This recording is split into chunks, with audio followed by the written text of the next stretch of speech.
Welcome to Byte-sized Canvas. I'm Helen Graves, and today I'm going to introduce you to a terrific addition to your accessibility toolbox, PopeTech's Accessibility Guide. It's actually been around for a little while, but it's starting to gain traction in our community college system as more colleges enable it in their instance of Canvas. If it's new to you, or you just haven't tried it yet, I think you're going to like it. PopeTech, as it's generally called, is based on the Wave accessibility evaluation tool, so it may already look somewhat familiar to you. It will identify potential issues with the page formatting in Canvas, but it goes beyond the Wave tool by providing tips and tools to help you actually fix the issues. This makes aligning D1 to D7 of the CVC course design rubric a snap. Let me show you. Once you open the page editor, the PopeTech button is located down next to the cancel, and once you click it, it will immediately scan the page and open the instructor guide slide-out window to provide a report of errors and alerts. I still like to use the Wave tool since I can get a reading without having to open the page editor, but if I know there are issues on a page, the PopeTech tool is a great guide to use in conjunction with the rich content editor. As I look at the results for this page, I see 3 errors and 5 alerts. You may wonder about the difference between errors and alerts. Errors are things that are a definite barrier and need to be fixed. Alerts are things that are problematic, but would not likely make the page impossible for someone using a screen reader. However, 100% accessible is always the goal, and most alerts are easy to fix. When I select Images and Links, I first see there's an empty link on the page.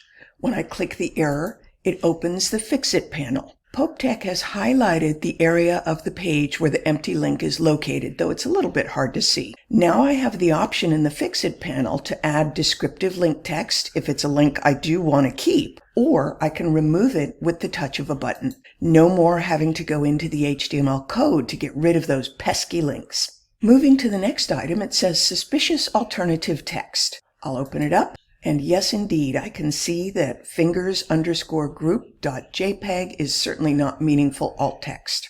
If I need more information about an error, I can click the question mark, and it opens up information about why it matters and how to fix it. Here I have the choice of adding a more descriptive phrase in the alt text box, or I can mark it as decorative. Then click Apply, and boom, it's done. This third item is showing green, which would indicate it's okay, but I like to double check because here's an anomaly with accessibility checkers. They're running on algorithms, so it knows that alt text that includes the file type, .jpg or whatever, is bad, but it can't actually see the image. So it has no way of discerning whether the alt text for this image is truly okay or not. It just knows if alt text is present and that the file type isn't included, so it gives it the green light. It's always best to confirm that your alt text is appropriate.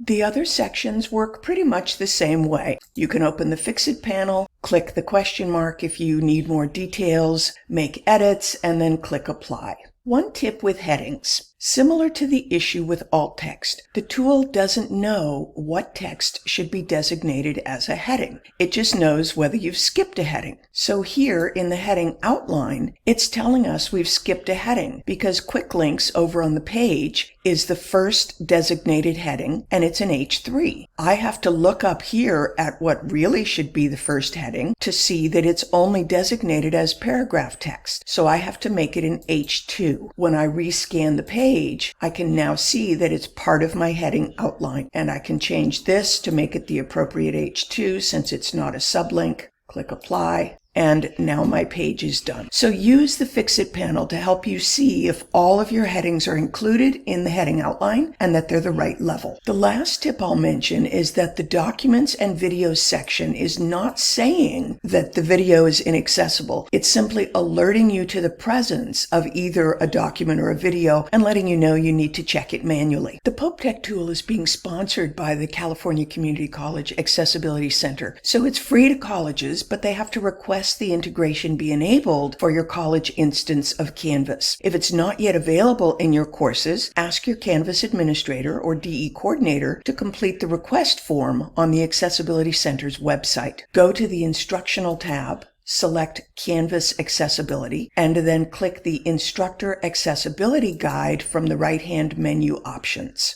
Scroll down, and you can see how to request that it be enabled. It's important to remember that there is no single accessibility tool that can do everything, at least not yet. You'll need to rely on multiple tools to ensure you've caught all the potential issues in your course with both pages and files. But the new PopeTech Accessibility Guide is a fabulous time saver. That's it for today.